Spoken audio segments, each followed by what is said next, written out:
সুপ্রিয় শিক্ষার্থীরা, আশা করছি তোমরা সবাই ভালো আছো। অনলাইন ক্লাসে তোমাদেরকে স্বাগতম। আমরা পড়ছিলাম ফাইটোপ্লাঙ্কটন। আমরা ফাইটোপ্লাঙ্কটনের সংজ্ঞাটা পড়েছি, অর্থাৎ ফাইটোপ্লাঙ্কটন কাকে বলে সেটা জেনেছি এবং ফাইটোপ্লাঙ্কটনের বৈশিষ্ট্যগুলো কেমন হতে পারে সেটাও জেনেছি।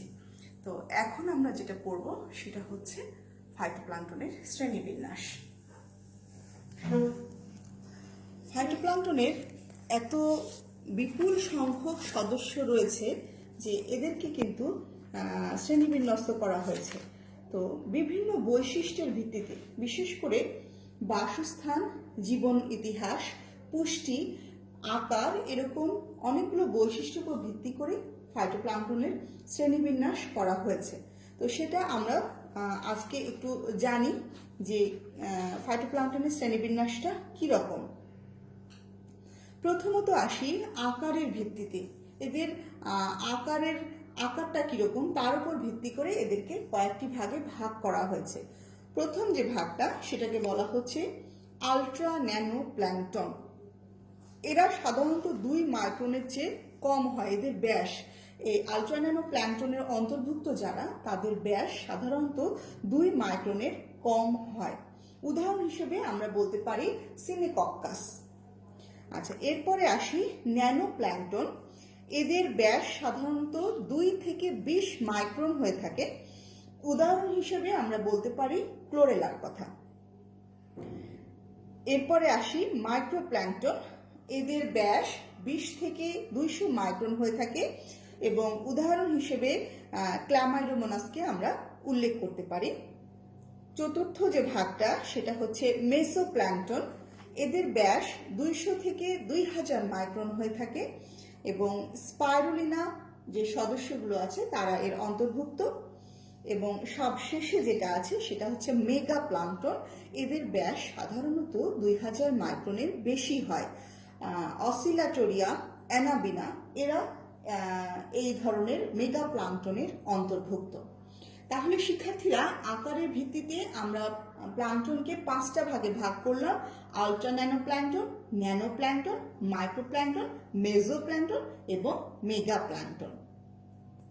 এরপরে চলে আসি বাসস্থানের ভিত্তিতে, অর্থাৎ কোন জায়গায় এরা অবস্থান করছে, সেখানকার পানির প্রকৃতি কীরকম, পানির গভীরতা বা আলোর পরিমাণ, এই কন্ডিশনগুলো কীরকম, তার উপর ভিত্তি করে ফাইটোপ্ল্যাঙ্কটনকে অনেকগুলো ভাগে ভাগ করা হয়েছে, সেগুলো আমরা দেখে নিই।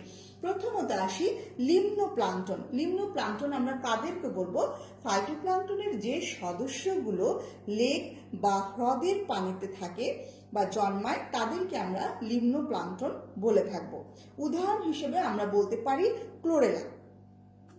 এরপরে আসি রিও প্লাঙ্কটন। রিও প্লাঙ্কটন কারা?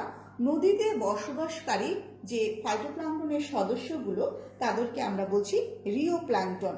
উদাহরণ হিসেবে আমরা ন্যাভিকুলার কথা বলতে পারি। এরপরে আসি হ্যালো প্ল্যাঙ্কটন। হ্যালো প্ল্যাঙ্কটন যারা লবণাক্ত পানিতে, লোনা পানি অর্থাৎ সামুদ্রিক পানিতে যারা বসবাস করে তাদেরকে বলা হচ্ছে হ্যালো প্ল্যাঙ্কটন। উদাহরণ হিসেবে আমরা বলতে পারি সাইনিড্রা কথা। এরপরে চলে আসি হাইপাল মাইরোপ্ল্যাঙ্কটন। অল্প লোনা পানিতে ফাইটোপ্ল্যাঙ্কটনের যে সদস্যগুলো থাকে তারা এর অন্তর্ভুক্ত। উদাহরণ হিসেবে আমরা ইউগ্লেনার কথা উল্লেখ করতে পারি। এপিপ্ল্যাঙ্কটন, জলাশয়ের আলোযুক্ত স্থানে যে ফাইটোপ্ল্যাঙ্কটনগুলো জন্মে থাকে তাদেরকে বলা হয় এপিপ্ল্যাঙ্কটন। উদাহরণ হিসেবে আমরা মাইক্রোসিস্টিসের কথা বলতে পারি। এরপরে আছে মেসোপ্ল্যাঙ্কটন। এরা জলাশয়ের যে অল্প আলোকিত স্থান, সেই অল্প আলোকিত স্থানকে, যেটাকে ডিসফোটিক জোন বলা হয়, সেই জোনে এ ধরনের ফাইটোপ্ল্যাঙ্কটনগুলো থাকে। উদাহরণ হিসেবে আমরা বলতে পারি পেডিয়াস্ট্রামের কথা। এরপরে আছে হাইপোপ্ল্যাঙ্কটন। এরা হ্রদ বা সমুদ্র তীরবর্তী জলাশয়ের তলদেশের কাছাকাছি অঞ্চলে বসবাস করে। উদাহরণ হিসেবে সেরাটিয়ান স্পিসিসের কথা আমরা বলতে পারি। বেথোপ্ল্যাঙ্কটন, এরা জলাশয়ের একদম তলদেশে অন্ধকারাচ্ছন্ন যে স্থানটা আছে সেই স্থানে এরা বসবাস করে।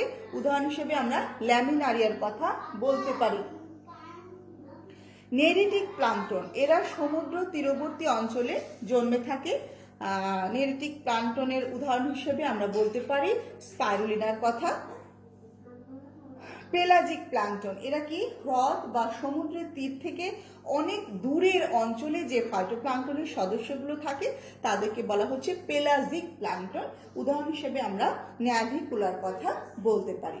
তাহলে বাসস্থানের ভিত্তিতে আমরা ফাইটোপ্লাঙ্কটনকে কতগুলো ভাগে ভাগ করেছি: লিম্নোপ্লাঙ্কটন, রিওপ্লাঙ্কটন, হ্যালোপ্লাঙ্কটন, হাইপালমায়োপ্লাঙ্কটন, এপিপ্লাঙ্কটন, মেসোপ্লাঙ্কটন, হাইপোপ্লাঙ্কটন, বেথোপ্লাঙ্কটন, নেরিটিক প্লাঙ্কটন এবং পেলাজিক প্লাঙ্কটন। এরপরে চলে আসি উৎস বা উৎপত্তি অনুসারে এরা কোথায় উৎপন্ন হয়েছে তার উপর ভিত্তি করে আবার এদেরকে দুই ভাগে ভাগ করা হয়েছে। একটাকে বলা হচ্ছে অটোজেনিক প্লাঙ্কটন, আর একটাকে বলা হচ্ছে অ্যালোজেনিক প্লাঙ্কটন। অটোজেনিক প্লাঙ্কটন আমরা কাদেরকে বলবো? অটোজেনিক প্লাঙ্কটনগুলো যেখানে উৎপত্তি লাভ করে সেখানেই প্লাঙ্কটন হিসেবে কিন্তু এরা বেঁচে থাকে, অর্থাৎ এরা স্থানটা পরিবর্তন করে না। উদাহরণ হিসেবে আমরা বলতে পারি ক্ল্যামাইডোমোনাসের কথা।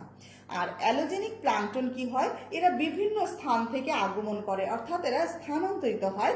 উদাহরণ হিসেবে আমরা বলতে পারি ক্লস্টেরিয়ামের কথা। আচ্ছা, এরপরে চলে আসি জীবন চক্রের ভিত্তিতে।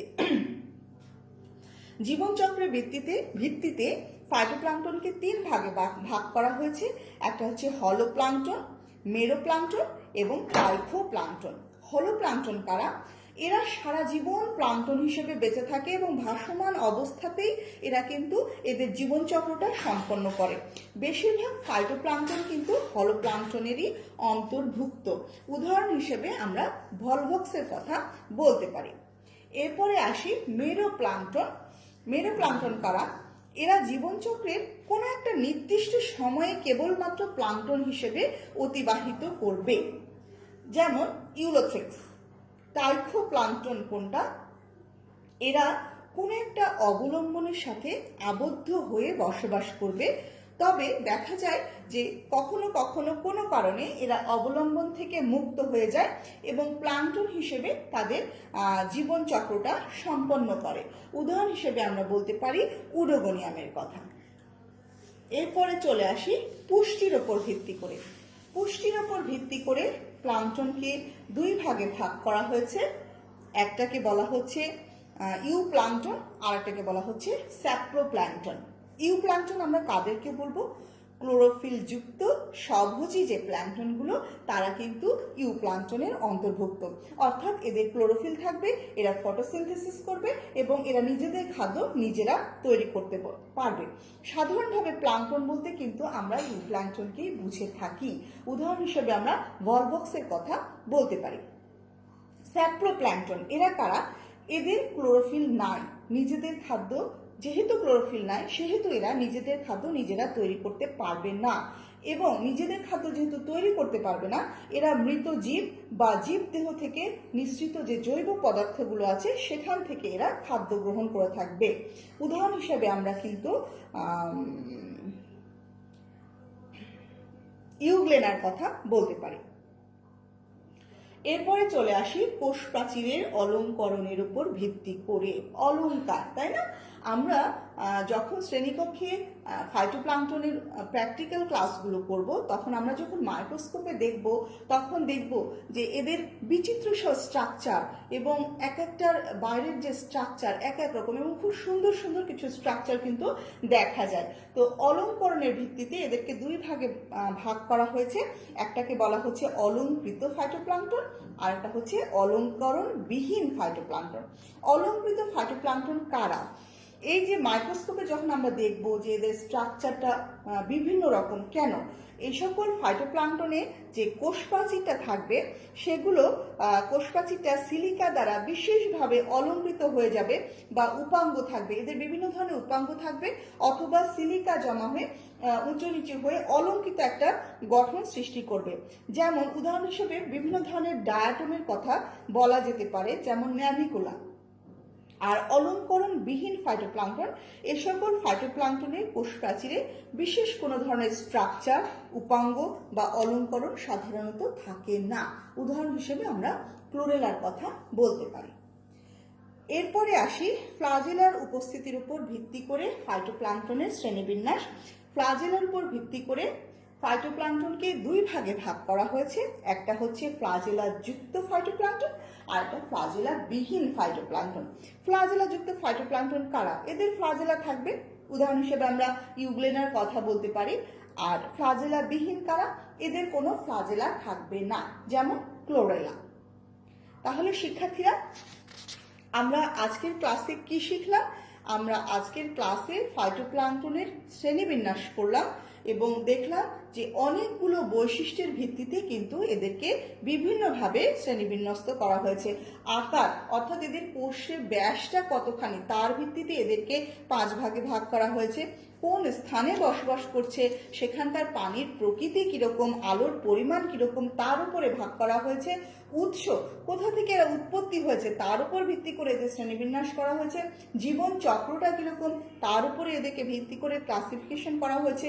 পুষ্টির উপর ভিত্তি করে, কোষ প্রাচীরের অলঙ্করণের উপর ভিত্তি করে, ফ্লাজেলার উপর ভিত্তি করে, এরকম অনেকগুলো বৈশিষ্ট্যের উপর ভিত্তি করে কিন্তু ফাইটোপ্লাঙ্কটনের ক্লাসিফিকেশনটা করা হয়েছে।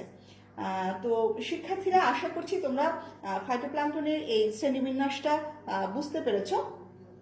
এখন আমি তোমাদেরকে কিছু বাড়ির কাজ দেব। বাড়ির কাজ হিসেবে আমি যেটা বলবো যে আমরা এখন পর্যন্ত কি কি শিখলাম। এই চ্যাপ্টার থেকে শিখলাম ফাইটোপ্লাঙ্কটনের সংজ্ঞা, অর্থাৎ ফাইটোপ্লাঙ্কটন কি বা কাদেরকে ফাইটোপ্লাঙ্কটন বলবো সেটা আমরা জেনেছি। ফাইটোপ্লাঙ্কটনের বৈশিষ্ট্য জেনেছি, শ্রেণীবিন্যাস জানলাম। তাহলে তোমাদের বাড়ির কাজ থাকবে, তোমরা ফাইটোপ্লাঙ্কটনের সংজ্ঞা এবং ফাইটোপ্লাঙ্কটনের বৈশিষ্ট্যগুলো লিখবে এবং ফাইটোপ্লাঙ্কটনের শ্রেণীবিন্যাস লিখবে। লিখে পরবর্তীতে যখন আমরা আবার শ্রেণীকক্ষে ফিরে আসব, তোমরা এগুলো আমার কাছে জমা দেবে।